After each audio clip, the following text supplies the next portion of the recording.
Alright, we're coming through. Decent.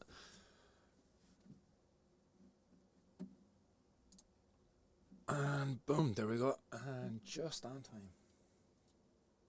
Turn that a little bit back. Boom. There we go. So pretty much just in time. Welcome everybody. And yeah, the Oireachtas Joint Committee on Drug Use is going to be focusing on education, awareness and prevention of addiction in public schools. I think that's all of it. Hold that there a second. Boom. So engagement on education, awareness and addiction prevention in schools. So there's a couple of speakers here today. Celeste O'Callaghan, Principal Officer, Education and Youth. Miss Grania Egan, Principal Officer, Education and Youth. Miss Maria O'Brien, Principal Officer, Further and Higher Education, Research, Innovation and Science. So I can always get my headphones on so I can make sure I don't miss the start. Boom, don't hear nothing in the background. That's good. Am I coming through to wondering why my headphones aren't working. Genius. And there we go, that's a lot better now. Bam. Turn on my headphone. Excellent, that's better I think. Boom, boom. There we go. Sorry guys.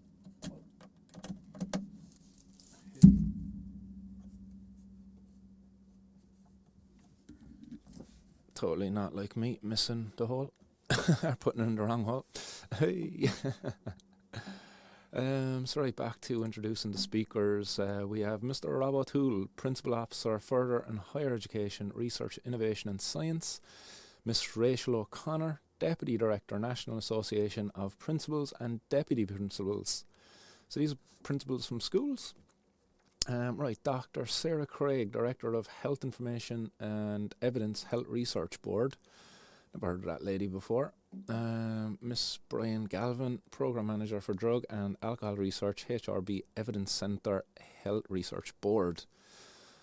Dr. Ashlyn Sheehan, Programme and Lead Alcohol, Mental Health and Wellbeing Health Service Executive. And Professor Bobby Smyth, probably the most well-known guy in that list while you out there. Consultant Child and Adolescent Psychiatrist, Adolescent Addiction Service and a Health Service Executive. So those are the speakers. That last one, I suppose, I'll throw it in there. Look, I actually had first-hand dealings with that guy, and we might chime in more on that, but it's just starting, so let's go back to her. Will be substituting for Deputy Devine for the next few weeks. I'm delighted to open the 7th public meeting of the Joint Committee on Drugs Use. We're starting a new module on education, youth and prevention, and today's session will focus specifically on education, awareness and addiction prevention in schools. I want to welcome our witnesses from the Department of Education and Youth, Ms. Grania Egan, Principal Officer, and Ms. Celeste O'Callaghan. Seems like the Principal audio is Officer. very low. From the Department of Further and Higher Education, Research, Innovation and Science, Ms. Maria O'Brien, Principal Officer, and Mr. Rob O'Toole, Principal Officer.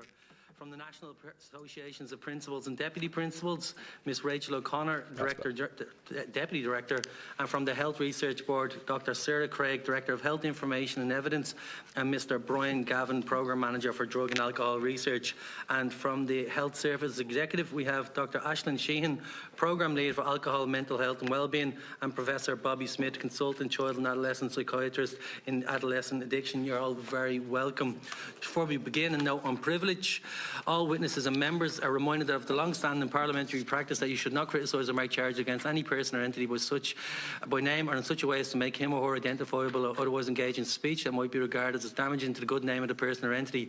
Therefore, if your statements are potentially defamatory in relation to the identifiable person or entity, you will be directed to discontinue your remarks. It is imperative that you comply with any such direction.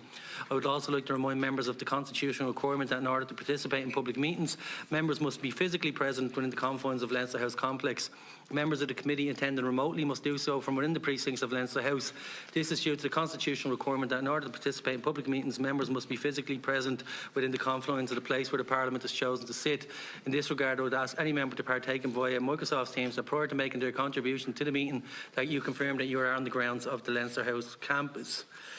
So the format of today's meeting is that I will invite witnesses to deliver their opening statements to the committee. Following that, I'll call on members to put their questions to the witnesses. All opening statements have been circulated to members and will be published on the Oireachtas website after this session. As agreed, we will limit each opening statement to 5 minutes to allow plenty of time for questions and answers. I'm conscious that a wide range of issues will be subject to discussion today. If necessary, further and more details and information on certain issues can be sent to the clerk to the committee for circulation to the members. I should ask members will be in and out of the committee and that they're required to be in other places, so you'll have to give us some forgiveness in relation to that. So for our opening statement, I'd now like to invite Ms. Egan to give your opening statement on behalf of the Department of Education and Youth. You're very welcome. Cóireachtas and members of the committee. On behalf of the Department of Education and Youth, I'd like to thank you for the invitation to attend before you today to discuss the important issue of education, awareness and addiction prevention in schools. The Department's focus is on facilitating children and young people through learning to achieve their full potential. In that context, there are a number of areas across the Department's remit that connect with addiction prevention and the many factors that play a part in this. These include curriculum, social inclusion and youth work in particular. In regard to the